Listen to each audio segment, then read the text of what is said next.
What's up, everybody? I'm Megan. This is Carey, and we're so excited to be back for MC Unpacked. Absolutely. We're talking about everything to do with marriage, sex, and intimacy. We're talking about roles and relationships, priorities. How do you navigate that knucklehead husband? How do you deal with that nagging? No, I'm kidding. It's going to be great. We have had 28 questions submitted. We're going to hit them all in 2 sessions. That's You're right. not going to want to miss it. I'm telling you right now, it will probably change your marriage and change your life because we're talking about sex. Come on, this sex, edition baby. of MC Unpacked.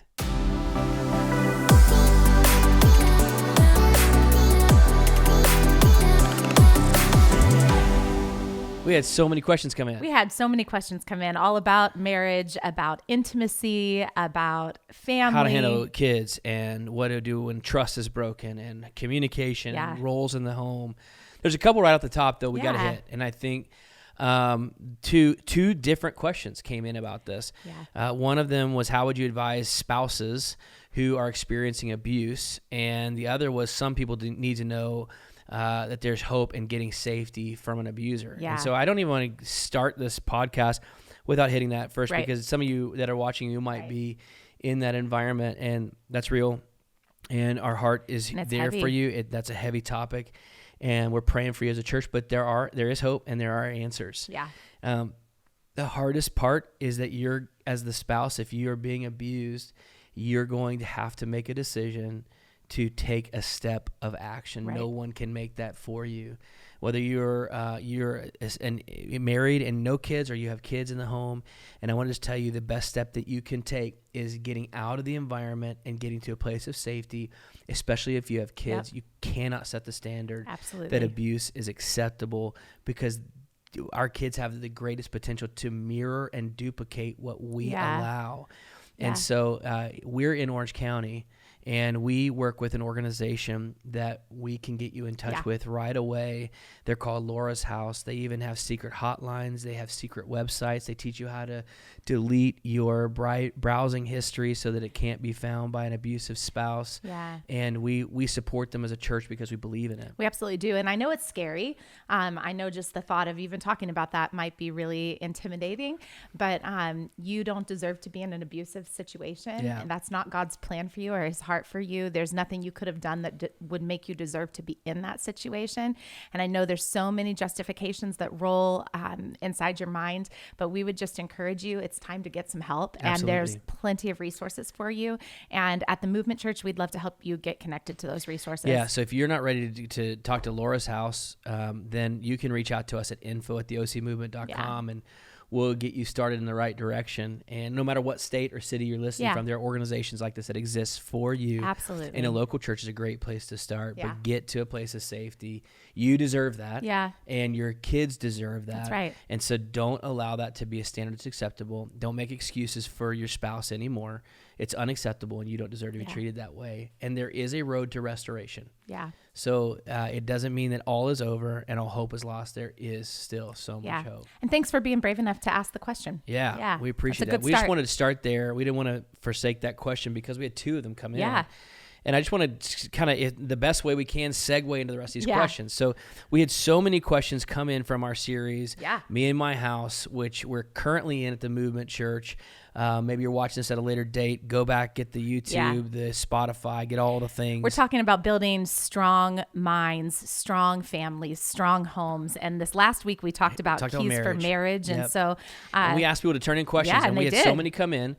So here's what we're going to do. We're going to get to every question. Okay. It's a lot. Every single question. Yeah. And so there's one of 2 things going to happen. This is going to be we're going to be so wise and profound. It's going to happen so quick. Or we're going to break this into 2 podcasts.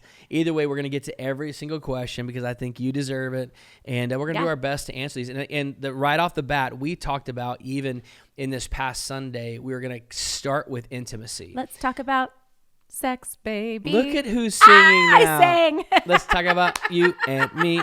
That's so good. We are going to talk about. I beat you to singing on this podcast. I'm impressed. I know. I'm proud. I was waiting for it. I mean, I'm proud to be an American, and I'm proud to be your wife. So we talked about how we were going to hit on healthy intimacy within a marriage. We didn't get to it on Sunday. You and I tag team. It always goes longer.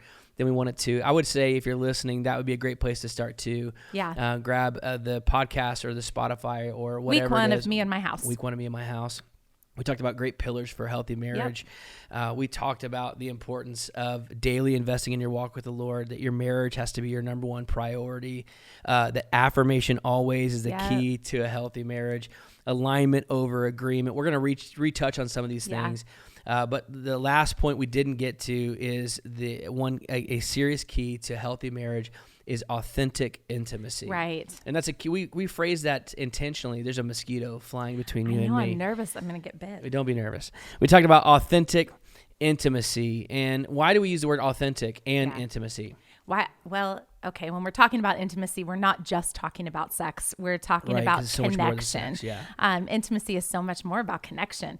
And to be authentic means, gosh, that's just a key value for us. To be known and to be fully known and to fully know. Yeah. That's a crucial component, which means I'm fully who I am. We need that. Yeah. We need that desperately in our relationships, in all of our relationships. But man, that is a key in marriage, is to be fully known.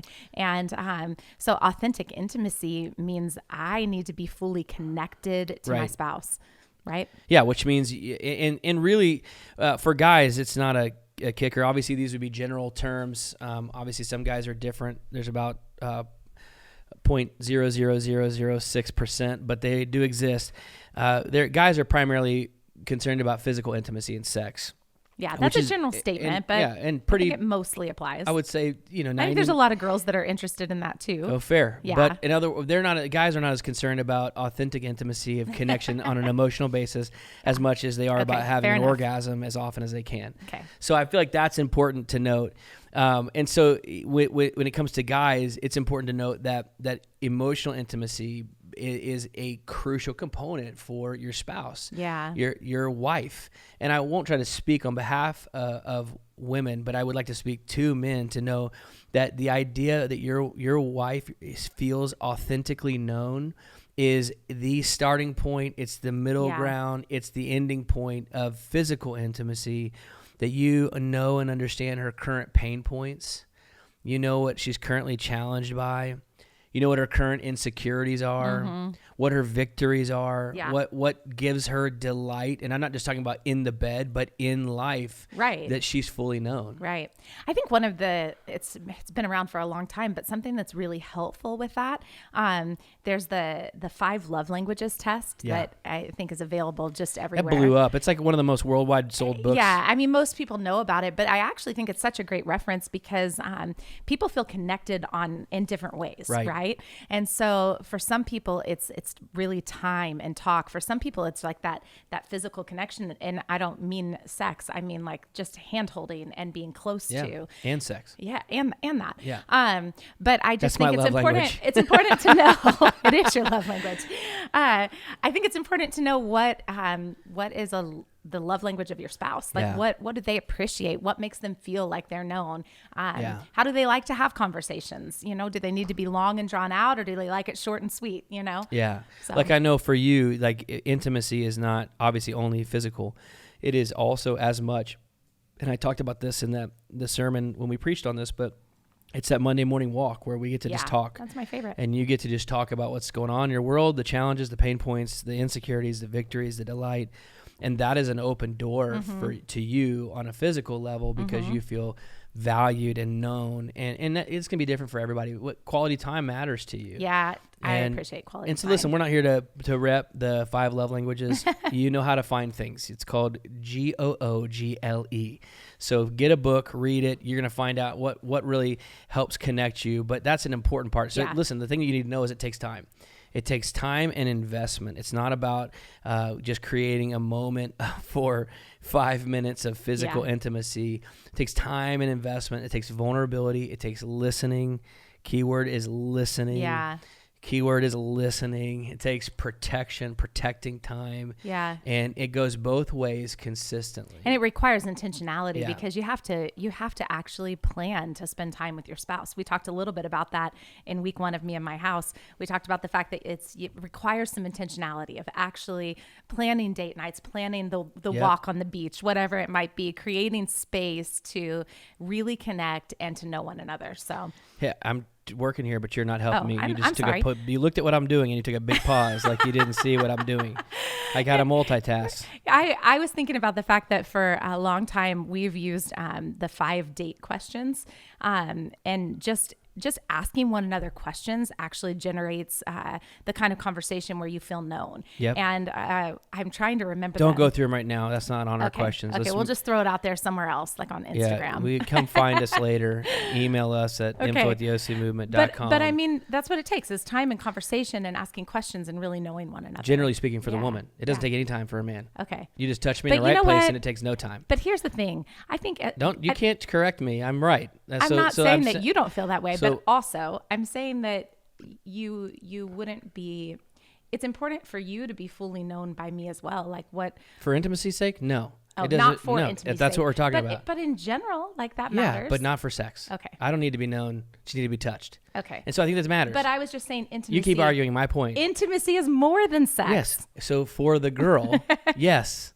Generally speaking. But the word intimacy is more than You're sex. arguing the same point. We're talking about intimacy. It is important, and for a great sex life, which you cannot have intimacy. For a great sex life, good gosh, nobody can hear you because you're 8 feet away from your mic. Second of all, let me finish this statement. We're not going to be intimate tonight. I'll tell you that right now. So my point is this: intimacy is so much more than the physical. Yes. But it requires the physical. Okay, true. And for the man, to be intimate, it is not as important to be fully known. Okay, I get that. It is important for him. But what he cares about, generally speaking, and please email me if you're different, but I promise it'll be about 0.004% of all men in the history of humanity. And my point is this, is it doesn't take that for the man to be ready to be physically intimate. What we're saying is for the woman to enjoy physical intimacy, it requires more time, more investment, and value, being vulnerable. And for her, this is generally speaking, you can speak to this part for sure. But it's important for you that you fully know where I'm at too. Yeah. That helps you feel known. Yeah, absolutely. When I share my challenges, my pain points. Because the relationship feels authentic. Absolutely. Yeah. That is authenticity. Yeah. But it does go both ways, which means that the guys, you got to understand, it's going to take time. I mean, you know the age-old adage, women are like, men are like microwaves and women are like crock pots. And because it just doesn't take very long for guys to get tuned in and ready to rock and roll. It takes more time for ladies, generally speaking. I don't want to say that anymore because I think we understand it. But intimacy can exist in a marriage without some physical intimacy. So some of that can be the touch. It can be hugs. It can be making out. We just went on a date the other night to Coldplay, went salsa dancing and made out. And it was amazing on the dance floor. I'm sure everyone needed to know that. You had a spicy beverage that made my lips burn. It was a little challenging, but we had a good time. So we'll move on. And so here's the biggest question we get is, and there's some more questions about intimacy, so we'll come back to this. We're going to go to those questions in a minute.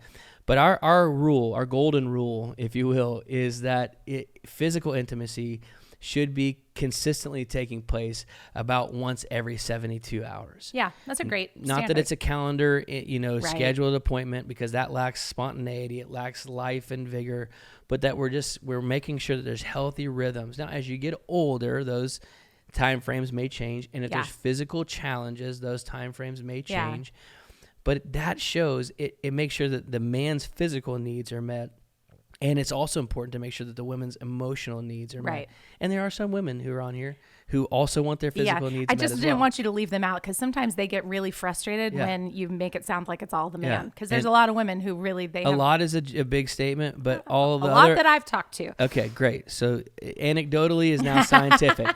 So but you're right. So the point is every 72 hours. And why does that matter for a guy's sake?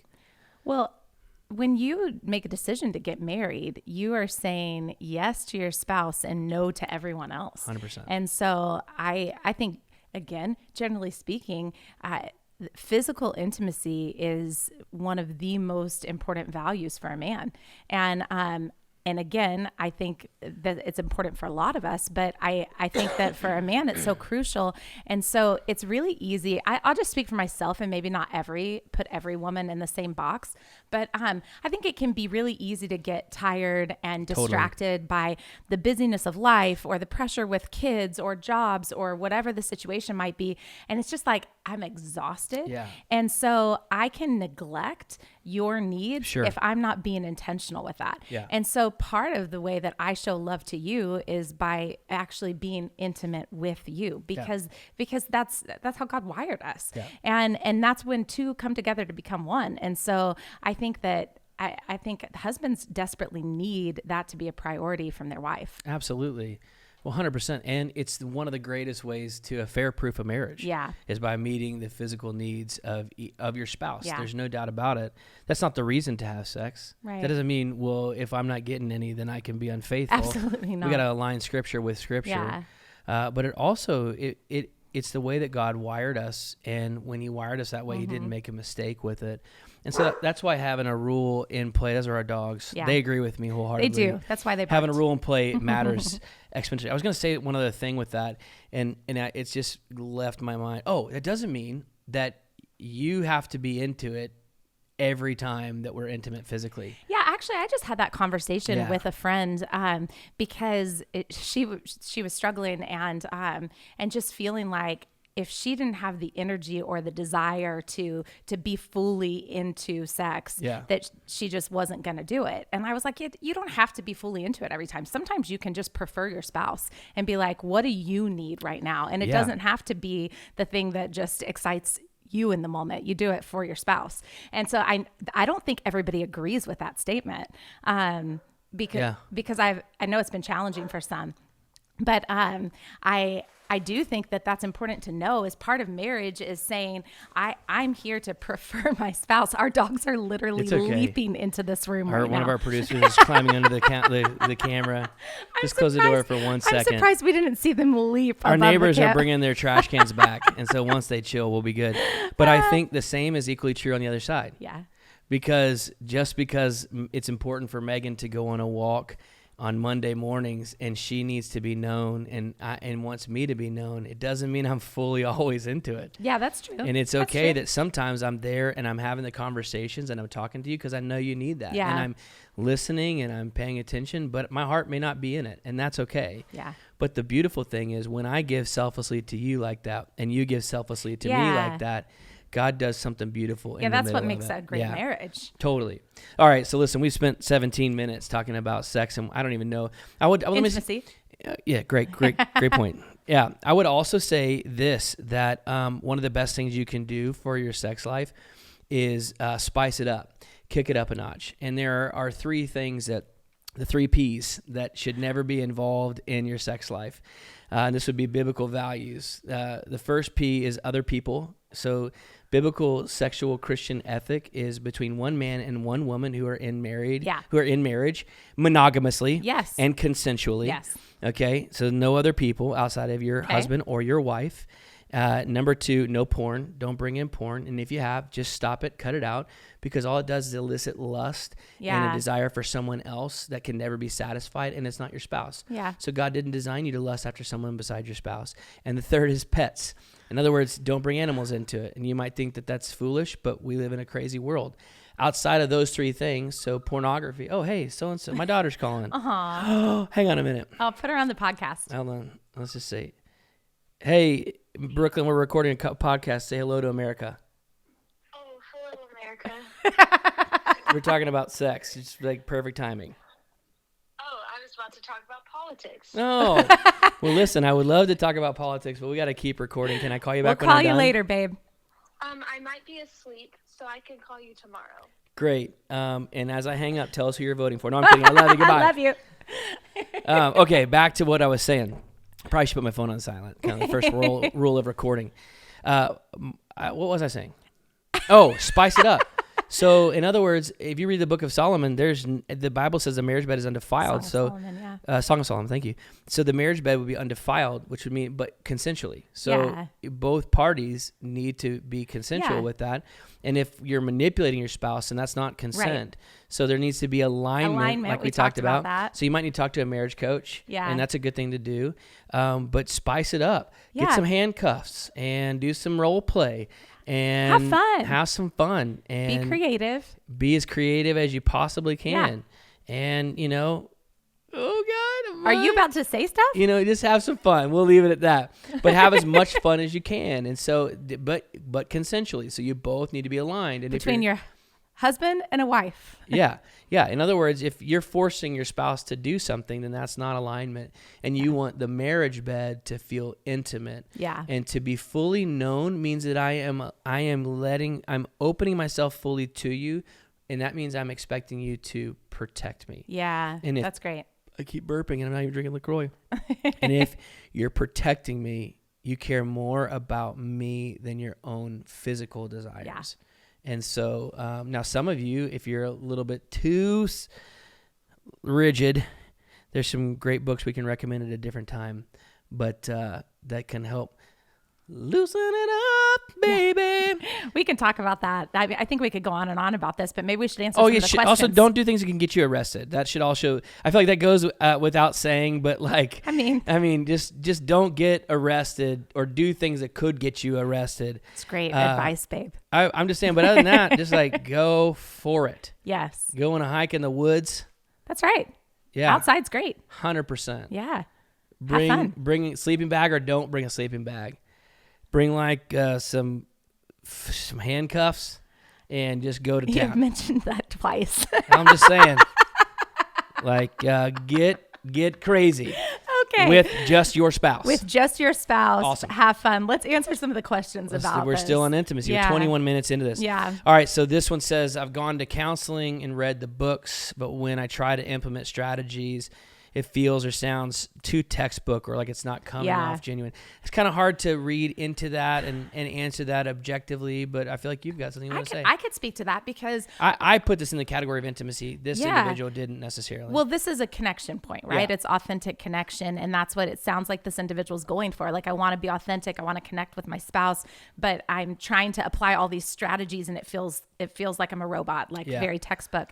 And I can relate to that because our marriage coach has given us just some incredible strategies to navigate in our marriage, just some questions we can ask one another, the way that we can respond to conflict, and they're brilliant strategies. But every single time we find ourselves in the middle of a conflict, I'm thinking about the strategies, but I don't want to sound too scripted, and so I'm trying to apply the strategies but not sound scripted, and it just never works out. And so I think my encouragement, my challenge would be to actually spend some time and apply the strategies and not worry about what your spouse thinks, because the goal is authentic, healthy, life-giving communication, even in the midst of conflict. And you would prefer that I apply the strategies that we've learned with our coach 100%. Or in books we've read. You'd prefer me to apply those and even sound a little funny, because you would know that I'm trying to do the work, right? Yeah, it's like learning. If you play any sport, you have to learn to play. And so you learn to play, you run the play, you run the play, you run the play, do it again, do it again, do it again. So it becomes... Yeah. And then it becomes more natural. Is that what you're saying? I would have said it, but it becomes muscle memory and mechanical. But then when you get on the playing field, you don't know what the defender's going to do. So you have to adapt, but you still you get to the end goal. So if a quarterback's throwing the ball to a receiver and he's supposed to go 10 yards and then hit a post, but now there's a defender there and he's got to do a little looped around and he gets to the destination, the quarterback can still actually get the ball to him. So learning the mechanics of it and being rigid, but doing it from a sincere heart, which is a crucial part. That is crucial. And a sincere heart means I desperately want to be the best for my spouse. Yeah. So if that means being mechanical at first until I learn how to weave in some authenticity and some vulnerability and some life, that's okay. I think it's a good thing. Yeah, I think the same with sex. Yeah, that's true. Thanks, Megan. I think that the biggest thing is that you can even say that to your spouse, like, I I'm really trying to work on this and apply the strategies that we've learned. And I feel a little awkward, but I just like, you can just I'm be not good honest. at it yet. And it's going to be rigid, but I want to practice Yeah. to make perfect. I think that's helpful. It's great. Let's go to the next question. Okay. My husband always wants sex, but sometimes I don't want to. I wonder if sometimes is the real honest word that they meant to write. Who knows? How can we create a healthy sex life that works for both of us? So I think kind of hit on that. We kind of did. Creating that window of every 72 hours just kind of helps make sure you're re-engaged with that. But yeah. Yeah, absolutely. And I would say, okay, because sounds like a wife asking the question. I would just remind you, like, hey, make sure that you are making your husband a priority. And if he wants to be sexually intimate a lot, that means he's into you. He loves you. He wants to be close to you. So you may not always be into it, but it's okay to recognize, like, wow, my husband actually wants to be intimate with me. And that means he loves me. He values me. Great. And so recognize that, make it a priority. Every 72 hours is just a great rule to live by because it will help keep it on your mind. Yeah, great. And then also have a conversation with your husband, right? Great. Because they're probably explaining expectations. Yeah, and maybe there's some needs that you have that you're like, man, I just feel like we're connected physically, but we're not connected emotionally. Emotionally, yeah. can we? So you just want to jump on top of me, Yeah. but you haven't found out what's going on internally. Yeah. So yeah, that's great. Communicating expectations. I think that's a huge part of it, Yeah. and the same for your husband. Or he needs to know, because maybe he's a little bit too crazy. But you can't decide that. You'll need to have a conversation Gotta talk about that. it. Yeah, we've been on that on both sides. For me, as I hit 40 and after 40, my libido has dropped. It's been crazy because that's never been that's never been the case. Never been the for you. case for me. I was like, oh my God, what are we gonna do here? But it's been interesting in this stage and season of our life. We've had conversations on the opposite sides of the table, and that's important because if you don't have the ability to have authentic conversations, then we backfill with our own narrative, and that gets us into trouble every single time. Yeah. Shall we go on? Yeah. So the next question says this: does the level of a couple's physical intimacy in a marriage reflect the quality of their marriage? That's a great question. I think that the answer to that cannot be unequivocally yes. I think it has to be no. I think you couldn't say that the level of physical intimacy in a marriage reflects the quality because there's so many nuances and there's so much context that would be required. Yeah, there's a lot of So context. why is there not consistent levels of intimacy, and what does it mean? Like, what is the level of intimacy that's the expectation? Maybe for you it's 4 times a day, and now you're hearing, oh wait, once every 72 hours, maybe I have an unrealistic expectation. Or maybe it's once a month, and that's unrealistic as well. Or maybe the context is health related, or it's because there's a violation of trust. Yeah. Because of some hurts from the past. Yeah, There's so many things. But what I would say is that the level of a couple's physical intimacy will actually be a great indication of the health of their relationship, but not necessarily the only indicator. Yeah, it's not the only indicator, but it definitely is a indicator. And so it's important to pause and evaluate and have a conversation with your spouse just about your expectations of one another, and really have talks about what sexual intimacy looks like for you guys. And again, we think the 72-hour rule is a great rule because it just keeps you connected. Yeah, but if you're not sexually intimate if it's a weekly or monthly or quarterly or annually, which we have conversation with people that fit into all those categories, you're in a place where you're cohabitating, and so the goal would be, how do you find a way to increase the frequency? If you're only being intimate once every so often or monthly, well then how do you find a way to get to a place where you're intimate weekly? What would that look like? And what would it take to get there? What do you need as a woman from your husband, and what do you need as a man from your wife, and how do you take some baby steps towards that? Because it definitely has an impact on the health, because we need that physical intimacy. It doesn't have to always be sex. No. Some of you just need a good makeout session. Some of you need a good cuddle and watch a movie and hold hands and be under the same blanket session. Some of you need that. Yeah. Just to kind of reconnect at a soul level. Yeah, that's great. So I think that's great.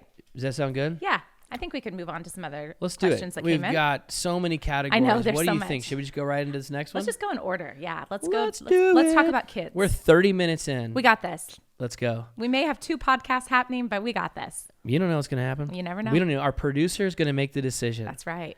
Yeah. Okay. Which one who's the executive producer? We should have them fight over who becomes. Is it Jerry, or is it Kate? Oh, Katie just pointed herself. Okay, she's executive. He pointed her. Okay, Okay, so it's the perfect. executive They're producer. in agreement They're in and agreement. They're in alignment. alignment. We're good to go. Okay. All right. This says, after getting out of the newborn baby phase and feeling like we finally have more time as a couple, how do we rekindle the romance? That's a great question. That's a great question. A great step is a playlist on Spotify called Silk Sheets. Ooh, baby. It is magic. So just start by playing that pretty consistently once the kids go to bed. Oh my goodness. Light Light some candles. Close your eyes, love make some Boyz a II Men. wish, and blow out the... I don't think those are the right lyrics, but Yeah, they're blow in out there. the candle lights. Yeah. Okay. it's okay. Yeah, light some candles, put some music on. I think too, some of rekindling that is what do you guys love that makes you feel connected? Great. Because is it conversation or is it cuddling on the couch and watching a movie and like touching one another, being close to one another? I'm just thinking about people who hate physical touch. Like, no. They're like, please don't touch We're me. sitting in different chairs. And that's Yeah, fine. That that's may not fine, be how yeah. you feel connected. Yeah. But have a conversation with each other. Like, hey, like I miss you. I'm excited to Yeah. re-engage in the romance of our relationship. What do you need from me? And then let your spouse ask the same question. What do you need from me? And talk about that. And then be intentional. Plan some date nights. I remember when we had no money and our kids had For a long time. yeah, for a long time. And our kids, you keep leaving the podcast table. Appreciate that about you. I'm talking Nobody to knows. And we didn't even say anything. We didn't even say anything about our new set design. It's so bomb. And welcome. I'm just gonna go open the door. I'm hot. I feel like people need to watch this just to watch me talking to you and you leaving It's while like I'm our talking marriage. to you. It's like on a wall, being intimate with you right now. You're fully known. Okay, thank you. What was I even saying? I was talking about when we were younger, married, and our kids had just passed the baby stage, and we're young, but we just didn't really have a lot of money to go out, and we needed to connect. And I'll never forget this one time where you made me stay upstairs for forever, and you took all of the blankets in our house and all of the pillows in our house. I know you did a good job. If you can't see Carey right now, he's doing a dance. Yeah. But he took all the pillows, all the blankets, and he made this like massive pallet in front of our TV downstairs, and he lit candles and wine. yeah, and just set the atmosphere. And we watched movies. No, and you missed the best part. Okay, I We didn't know watch other people would movies. appreciate that. I got all of Megan's high school VHS tapes from her musicals that she starred in, and we sat down and we watched Sound watched of them with Music, me. Meet Me in St. Louis. Not the original versions; those are horrible. The homemade on a VHS tape. Like you had to fix the tracking. Like, and we let me watched go them. down memory lane, which it was so sentimental, and I appreciated it so much. I don't know if everyone would love I that. didn't Like I appreciate did, it. but you I did afterwards. You did Let's it for go. me. Hello. And so it was just great. And so I think you can rekindle that Totally. romance, and you can be intentional on a budget, whatever that looks like. So Yeah, I mean, listen, dudes, if you're going in for an interview, you brush up on the business and how they got started. You have questions to ask, things you're going to say, you prepare for it. So don't be an idiot. Don't be too lazy. Do some recon. You won over your wife in the first place. So just go back to some of the things that you did, that machismo that you that game that you threw down, and just start dating again. And we said a little bit of this in the week 1 of Me and My House, but I would just say to all of the moms of young kids, can I just encourage you for a moment, make sure that even when your kids are little, that you are making time to invest in your marriage, because your marriage is the number one priority. And God's given you those beautiful children to raise, but those beautiful children need to actually see a healthy, thriving marriage. So make sure to invest. I think some, especially brand new moms, have a really hard time leaving their kids with a babysitter, or, it's like just really panicking about what's going to happen if they're gone. And I would just encourage you, like, your kids are going to be okay. Find a great babysitter that you can trust. Find a family Get member. in a connect group with other couples and trade off in your weekends. church that you can trust. Yeah. And listen, and allow someone to help you with that so that you can invest in your marriage. I think that is just something really important. And if you cannot, if there's literally no one available to you at all, put your baby down to bed, not laying on you, but laying in their bed, In their and room. spend some time investing in your husband because he needs that and you need it. Yeah, when we were broke and on a budget, which we're back to that stage because we had a kid in college. That's right. We had a small window of 2 years of fun, and then it's just all over. And now when we were broken on a budget, we only had enough money to do a date night once a month, and I think the budget was $50. It was not much. Which included everything. Yeah. And that was childcare. That was eating at probably like Wendy's, I'm I sure. don't know. Getting a Baconator. Nothing says romance like a Gross. bacon. Last time I went to Wendy's was 16 years ago, That's and I had a really Baconator, gross. and I still feel it in my colon. And we'd call them stay dates. Yeah. And so we'd put the kids to bed, and we'd lock them in their room. And we didn't do We that. did not lock them in the room, And but we we would did put them watch to bed. them. We'd rent a movie. We'd Redbox it, or we would do whatever it is. And Redbox is a DVD rental. You are dating yourself right now. Also, that could be really taken the wrong way. That's not like a sexual term. It's a DVD movie rental kiosk you find. I think they're still around, but you want a Redbox tonight? God. We didn't have an E next to our podcast, but now we do. Let's move along. But my point is, we would just do. You can't make excuses. You just stay at home, and we would watch a movie, or we would play some games, or we would play a card game. Yeah, we'd go out in the front, and we created this thing called Front Porching It. I know that's crazy, but we get our lawn chairs and we'd take a cooler and put a towel over it or some kind of tablecloth and put a candle out there, and we'd sit outside and just talk and just try to make it exciting, because you just, at the end of the day, people don't fall out of love. Yeah, it's not like a fall, like tripping and falling. They don't falling. fall out of love. What happens is you stop stoking the fires. Yeah, you drift out of it. And so you got to be intentional about it. But I will tell you this, sometimes it's hard for guys with when their spouse has young kids, because they feel like they have to slip kind of into the shadows. Mm-hmm. And part of that's not the wife's fault, but it's important for you to know that, because we're okay on our own, but that baby has to be fed, has to be changed. And I'm also doing that too. We're taking turns, but for those first few months specifically, maybe even 6, we feel insignificant. And so sometimes we deal with some rejection with that. So that's having great conversations is so huge. Yeah. And give him space to just go, I feel insignificant, and just, man, oh babe, I love you, and I'm sorry that's how you feel, and I want to make that up. And then dudes, you just, hey, I know this is not your heart. This is where I'm at. But it's so important with having those conversations. Yeah, conversations, talking about things that matter to you is actually such a huge part of marriage. And it's necessary. It is.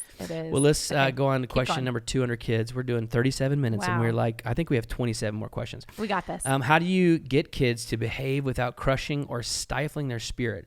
What I'd like to do on this one is actually just we talk about this in the podcast release just, I think 2 episodes ago. I'm not exactly sure, but just stay on our channel. We talk about parenting. We talk about discipline. And so I wanted to say, hey, go check that out and listen. It's all about parenting. Yeah, that's great. And we hit that. The other question was, sometimes my spouse is upset with the kids and takes it out on me. How can we separate the two so that we stay on the same team instead of against each other? And that's less to do with kids and more to do with dealing with stress and pressure. Definitely. And that's a really easy thing to do, isn't it? Yeah. What would you say about that?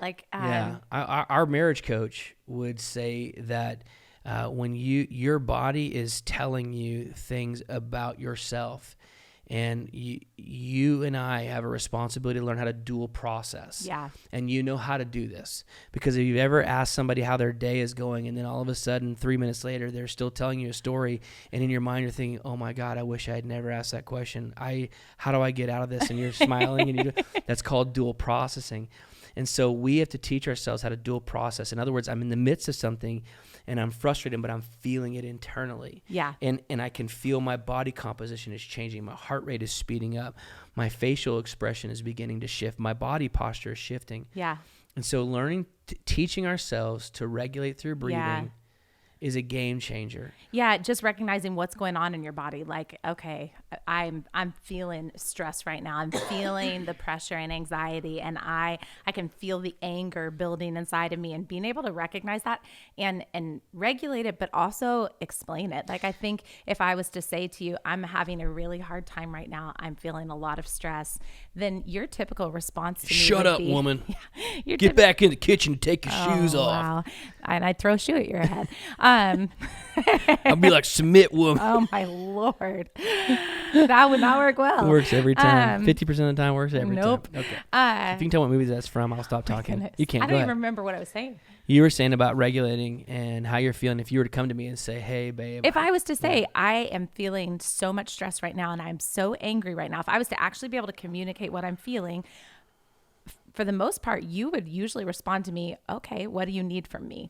And so learning to get good at that with our spouses is huge versus reacting to their frustration. Yeah, and that takes a lot of work to teach yourself how to get there before the moment. Because in the moment, it's like when you're pissed off at each other and one of your spouse says, just calm down.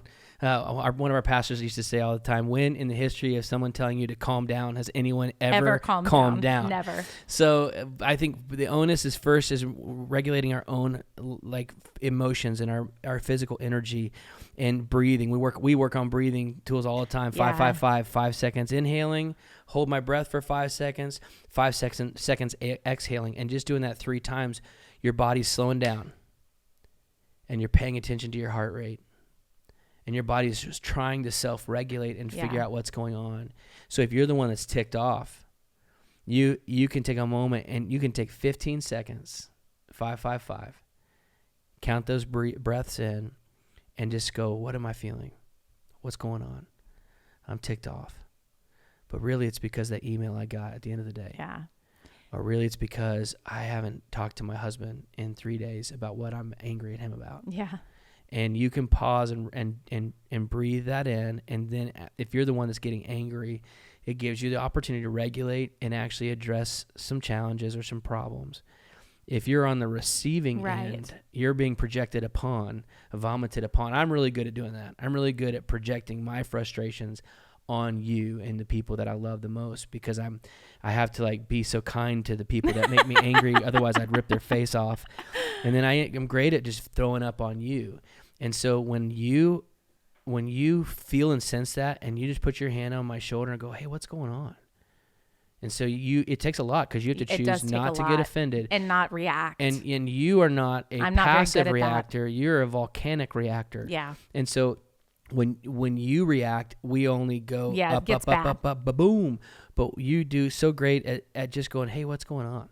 And when you do that, it quiets my soul. And I realize, oh gosh, I am at this place. So I don't know if that's helpful, but if you're the one getting angry or if you're the one being vomited on, having the sense of mind to dual process and go, I think he's projecting on me.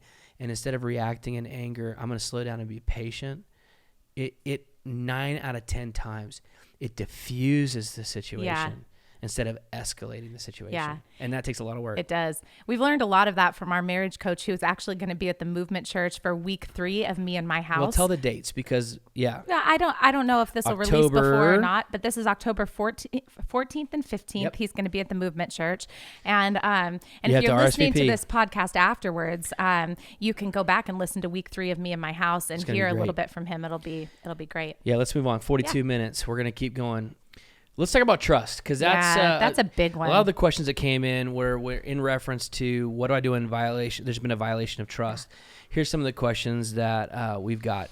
After being married for 20 plus years, how do we rebuild trust and intimacy after trust has been broken in previous years? Wow. Another one was, can a marriage be saved after adultery? Another was, how do we continue to forgive our spouse when we feel like they continue to cause hurt and pain, or their list of wrongs continues to get bigger and bigger? We should probably come back to that specifically. We should probably hit that specifically. And another one was, are there situations in which it will be difficult or even impossible to forgive a spouse? Wow. So it's hard when you've experienced a violation of trust. Yeah. Feels like a betrayal. It is a betrayal, for sure. Yeah. And the question sounds like they're searching for hope. Yeah. Why don't you speak to it for a minute? Yeah, I would say, I think so many of those questions said, can a marriage be saved? How do we rebuild trust and intimacy? And I do want to say that there is hope, that no matter what situation you have found yourself in the middle of, no matter how much heartbreak you are walking through, regardless of what's going on, there's always hope, because God is, he's in the business of restoration and reconciliation And he gave us and the ministry healing. of reconciliation. And so I would just tell you, yes, absolutely, there's hope.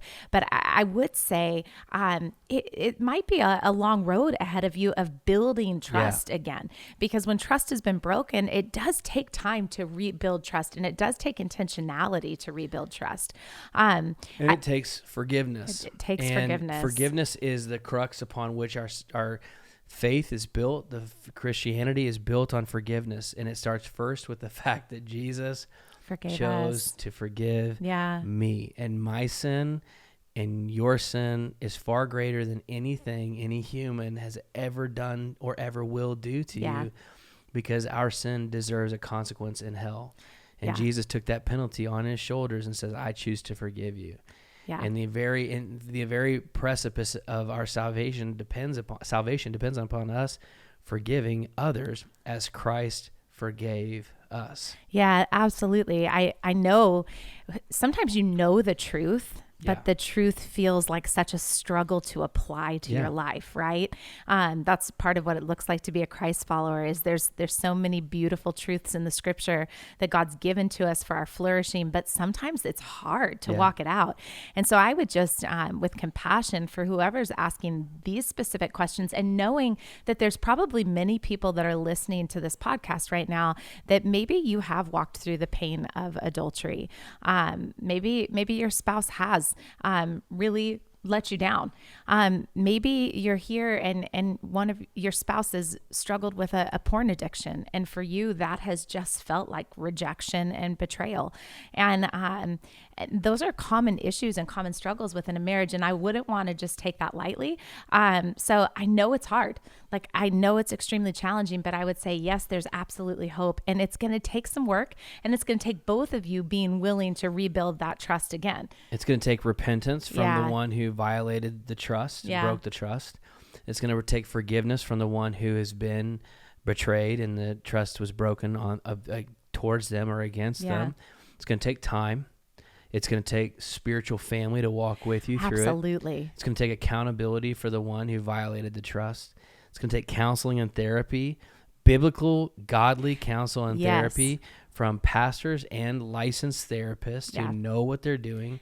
It's going to take some work. Yeah, that's what I was going to recommend. Is I think you definitely need pastors in your life who are going to just speak truth and hope into you. You need godly friends who are in on the journey. And I think so often we try to hide the pain that we're walking through because we're ashamed or we feel embarrassed. And I would just tell you, you need a family of faith that's going to be strong around you when you're walking through a struggle like that.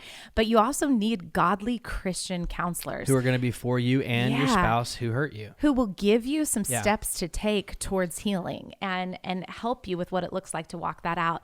But the answer is, can a marriage be saved? Absolutely yes. Can it flourish and be even better than it was before? Yes. Absolutely yes. But it's going to take some steps, some and time intentionality. and some work. And we just talked about all those steps: forgiveness and repentance, counsel, a faith-filled family. You need all that, and you need time. That age-old adage, time heals all wounds, has a lot of truth to it. Yeah, it really does. And there's some great resources available about this. You can always email us and we can get you connected with some great resources, some great books to read. If you're local, we can recommend some great therapists. Absolutely. At the Movement Church, we've got some great connect groups that focus in on marriage, and great leaders who've been willing to open up and share their stories. Yeah. And so I just tell you got to be in a community of faith. You really need it desperately. And you both have to want it. And you both got to want it. Because if one is not repentant, then there's not going to be a restoration. Yeah. If one is not willing to forgive, there won't be restoration.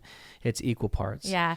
And I would just speak to that there's two other questions that you kind of mentioned there. Yeah. One of it says, are there situations in which it will be difficult or even impossible to forgive a spouse? And I would just, hustle. okay, I'm hurrying, but I would just say, absolutely difficult. Like absolutely there are situations that are going to be difficult. Never impossible. Can I just say never impossible, because Jesus, the price that he paid for us, is the ultimate forgiveness. So it's not impossible, but it might be some work. And if you feel like you're building up a list of grievances against your spouse, you probably need to sit down and have a good conversation and get a coach and get someone to speak into your life. Forgiveness. Yeah, you're probably holding on to resentment, and that's going to be problematic. And you're thinking that it's all your spouse's fault, but really the level of resentment that you're holding on to is also causing a big wedge in your marriage. It's probably perpetuating behavior towards your spouse, which is pushing him or her away from you, and you're just creating a cycle. And the Bible says that love keeps no record of wrongs. Ooh, Jesus says, hard. I cast out your sin as far as the east is from the west. And he says, I choose to forget your sins. And we have to remember that process. So yeah, absolutely. Another question on this about trust. We got to hustle. Okay. My partner said that they heard from God about a pretty major life decision. Yeah. I haven't heard from God, and I just don't feel 100%. Am I wrong to hesitate? Yeah. And the answer is absolutely not wrong to hesitate. Mm-hmm. It's the right step. If there's not alignment, if we don't have peace together on it, then we're not making major decisions. Right. We're not moving forward.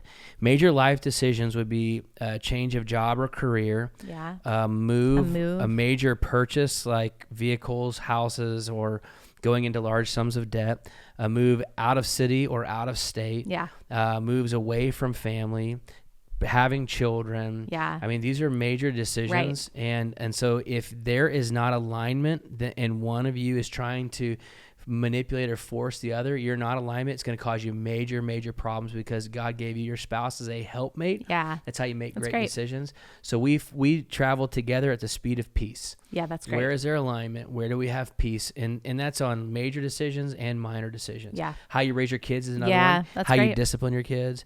And so if you are not in agreement, then you are absolutely should hesitate, and you say, no, I'm not moving forward until we're in alignment.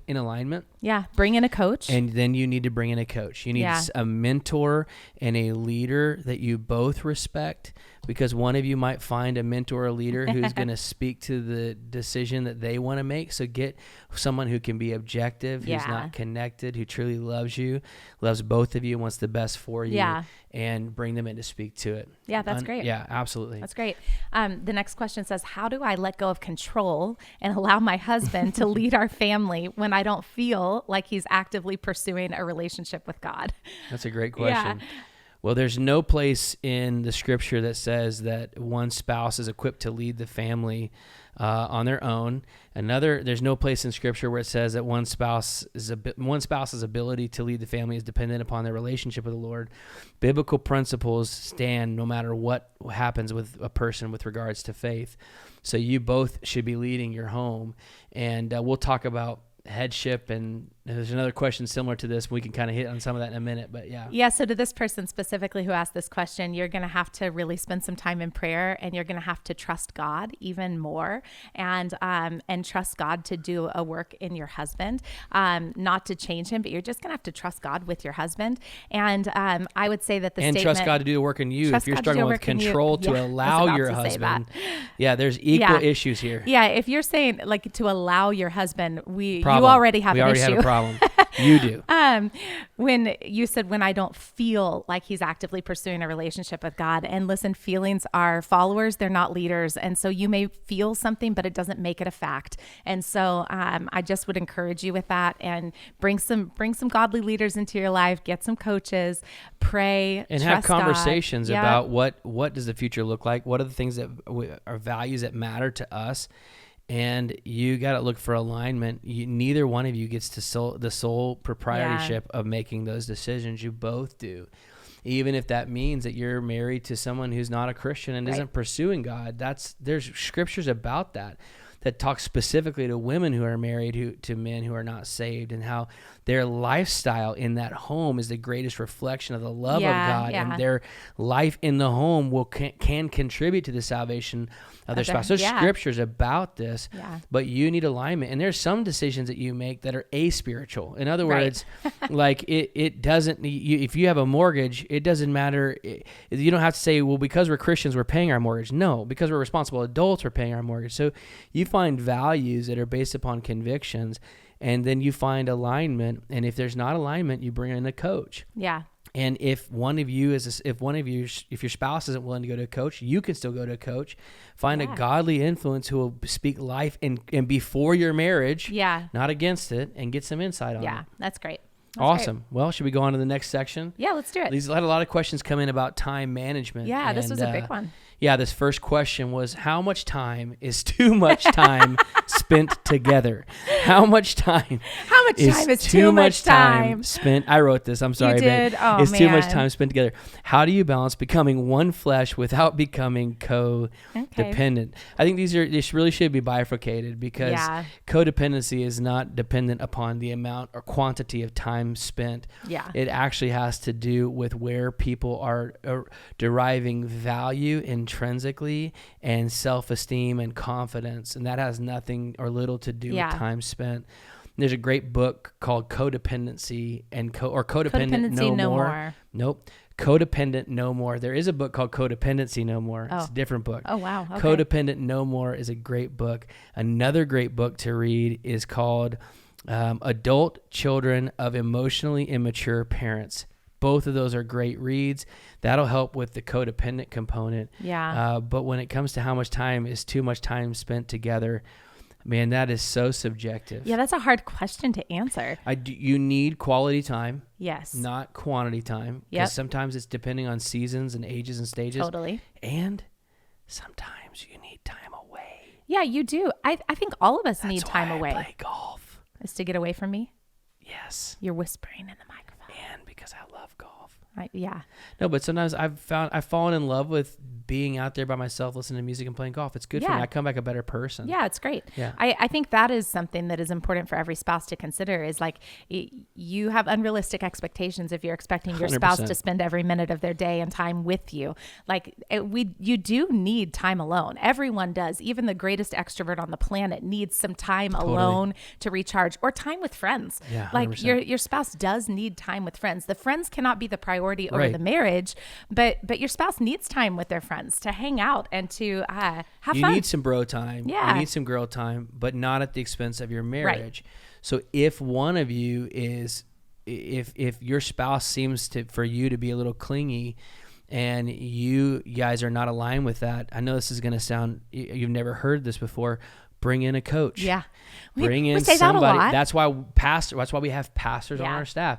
They're not licensed therapists, but they're going to listen we pray for you. If you're in our church, we pray for you on a regular basis. If you're at a life-giving Bible-based church, your pastors pray for you. So just say, hey, we need some help, because one of you probably has unrealistic expectations, and the other one probably has some uncommunicated expectations. Yeah. And we need, I know this is another word they've Get never an heard. alignment. Exactly. So, all right, let's do this next one. It says, since my wife works from home, she has a hard time closing the computer after 5 p.m. We've had conversations before, but it keeps happening. How can we draw the line between work time and family time? That's a great question. It's a great question, and that could go either way, because that's hard for anyone who is anyone who's just really driven to and has a tendency to be a workaholic, right? You don't have to be a workaholic. Yeah, because you might not even be working. You might just be scrolling, right? Or you might not want to be with your family, or you might have unhealthy standards. I mean, there's so many things. But yeah. And so this question specifically, I think we're going to repeat ourselves a lot in this, because your spouse deserves intentional time. Your family deserves your intentional time. And so it really is important to have boundaries in your life, to have work time and family time, and to be intentional with carving that out. And so I would just tell you, you've got to have a good conversation about expectations. In this question, it sounds like they've had conversations before, and it's still feeling frustrating. And we've been there. I mean, there's been times where you would give me a hard time because I could just like work on my iPad, like while we're watching a movie. Because does it work? Well, okay, I can also scroll 100%. Scroll. Yeah, absolutely. I can or do all the busy things. yourself with something that's not present. Busy myself. It's is easy for you to thing. go to the next thing and not be present. Yes. That's an easy thing for you to do. And so I've had to really work on that. Well, but it's both. Okay, so let's just talk brass tacks with this. So you need to plan your schedule, and you need to build in your weekly calendar, starting with the big rocks, the priorities. And the priorities are personal time with you and the Lord, and with you and your spouse and the Lord. It is making sure that you have time carved out to provide sustenance for your family. It's scheduling family nights, date nights, budget meetings, and management meetings. You have to talk about your budget. We're going to talk about finances tonight. You have to have a budget meeting. If you're not, you're being a child. So you need to you build your weekly calendar, you build your weekly schedule, and then you go, okay, here's the priorities for evenings for our home. That's free real estate. Yeah. What's the most important? How many nights of the week are we going to have dinner together? How often are we going to have nights where we have nothing on the calendar? What are priorities for our family with regards to kids' extracurricular activities, and with regards to church involvement, and with regards to fun nights? You have to build that in your calendar. Listen, somebody's running your calendar. And if it's not you, then your life is running towards chaos, and you're going to be burnt out and frustrated all the time. So in fact, one of the next questions was, our schedule is packed. We've got kids' extracurricular activities, all kinds of practice. We've got groups and church, and it leaves little room for family time or date nights. How can we prioritize if we have kids and church things?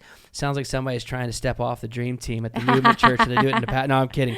So listen, you plan your schedule. Yeah, you're in charge of it. So you create the structure that matters. So let me just give you some practicals from us. I'm trying to hustle through this.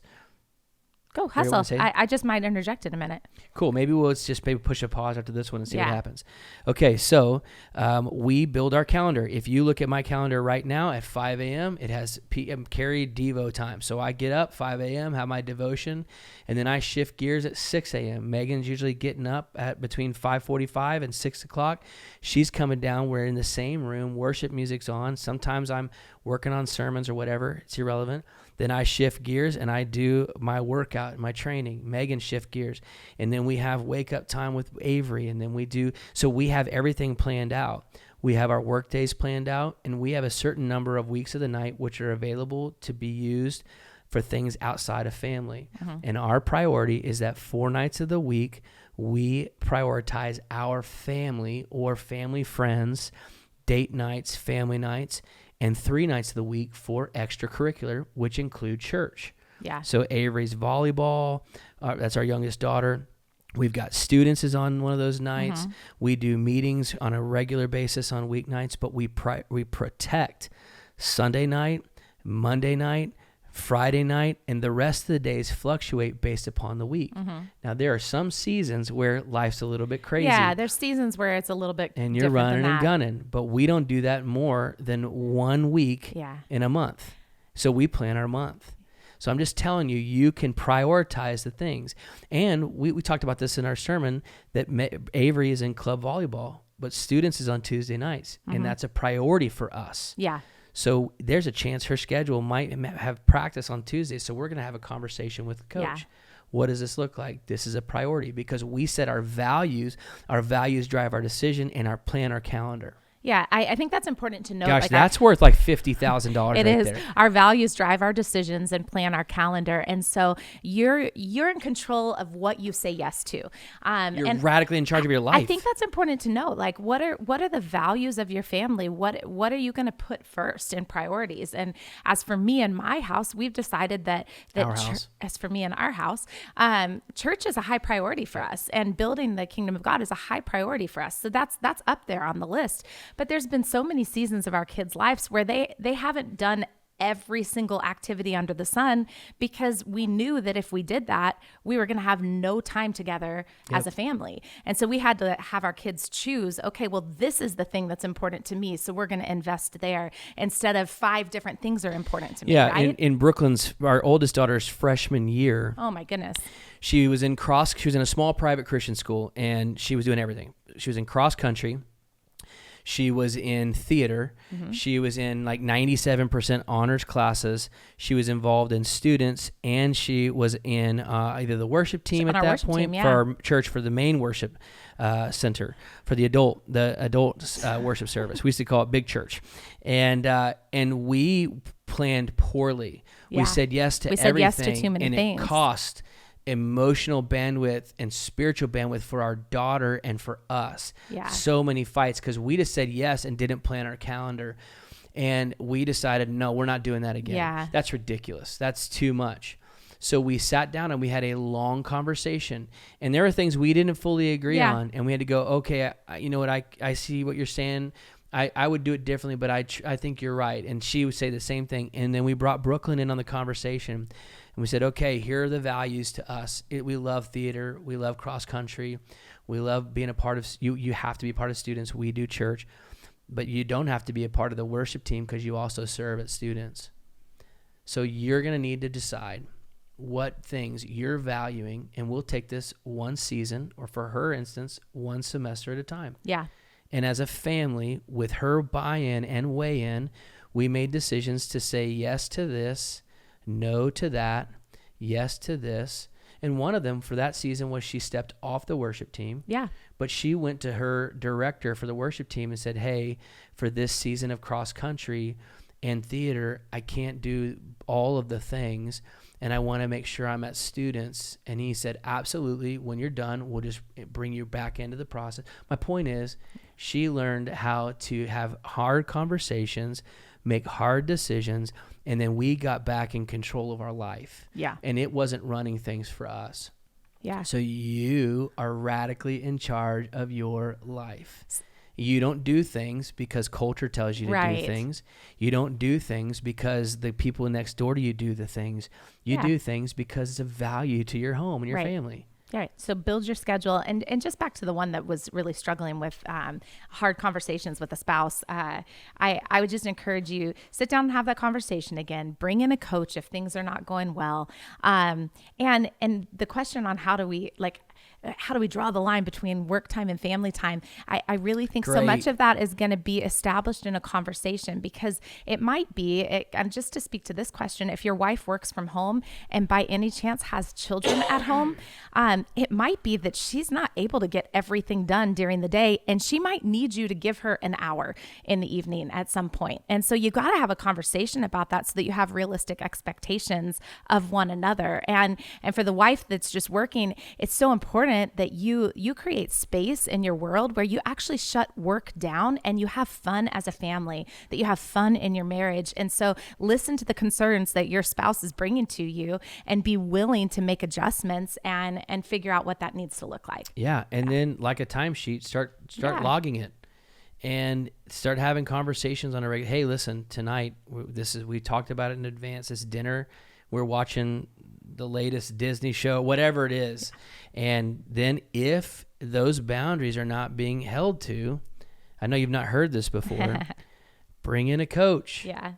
A coach is somebody who has ability to speak into your life and say, hey, you guys have landed on this together and you're not being faithful to the boundary you established. Now, you might go, well, I've got to get my work done. Well, hold on a minute. You establish boundaries as a family, and that boundary now is as important as the boundary that I'm saying no to every other man or every other woman. Yeah. So you establish the boundaries and you get a coach to help you stick to it. Yeah. There's no faster way to slide into cohabitation than to allow anything else to become a priority over your your wife, your spouse, then your kids, and then your calling. And so I could not establish or say that any stronger. Yeah. But it starts with actually planning, and most people don't do that. Yeah. We're going to linger here, so you don't have to rush me on. I know what time it is. I can see you. This is going to close this one out. Okay. Yeah. So we have just a few minutes left. I'm tracking. I'm driving. Okay. So I think most people fail at the greatest level of actually planning their calendar and their budget and how they allot their time. And that small adjustment, budgeting your time like you budget your finances, it will change your life. And if you don't know how to do that, I probably should do like a quasi master class on that. Like I feel like that's something I can help people connect with well. But you can find, Google the freaking Chat GPT. How do I schedule everything in my life? Oh my goodness. And it will help you. But you've got to plan your life, your finances, or it will run you ragged. And listen to me, you decide the values that matter to your family. You do, not culture. Not culture. We have a daughter who's in college, and she has not once said, I'm so bummed that you didn't let me do all the things that my friends were doing. She's never once said that. You know why? Because she felt safe and alive in her home. And you know what she wants to do more than anything when she's away? It's come home. She wants to come home. And every parent that's listening right now, you know what you want? I know what you're thinking. I want to be the parent when we have teenagers that the kids want to come over to our house and hang out. I want to be the parents who the kids want to come home. Yeah, well, then decide now. Yeah. Even if you don't have kids, decide now. Manage your life. Yeah. And I'm telling you, you'll be so glad that you did. Yeah, absolutely. Anyways, we had so many questions come in. Many. I think this is a good time. We're going to do session 2 of this. Awesome. I think we have to come back. We are going to talk about priorities and roles and responsibilities. Yeah. One of the questions was, how do you get your spouse to be healthier, to work out and eat right? Another one talked about where the husband uses the verse about submitting to him and how should I take that serious? Is it a joke? What does that mean? And then there's another one. This one I know a lot of guys can relate to. We're going to come back and answer these.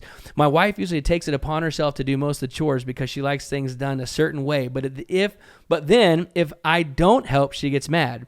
I've tried to learn and understand, but I feel like if I help, I'm wrong. And if I don't help, I'm wrong. So this is like Paul in Romans.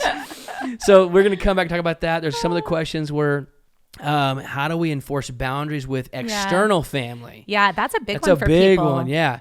And then in-laws there's in-laws, family after you get married. What does that look like? There's questions about finances. Well, this is a great one. How do you get the saver to live a little and the spender to save a little? Yeah, that's a great one. So we're going to come back and hit on this. We're going to talk about communication in part 2 of this Me and My House podcast, talking everything marriage. But that is it for this session. Listen, do us a favor, subscribe, write a review on iTunes, on all the platforms. The best thing you could do is help us share this podcast with a friend. Just say, hey, check this out. I think you might enjoy it. And if you are in Orange County, California, come join us. Every Sunday we meet. You can find us at theocmovement.com. We would love to be a part of God's plan for your life. But I think that does it for us. Awesome. Is anything else? No, we'll see you next time. Well, that's it for this edition of MC Unpacked.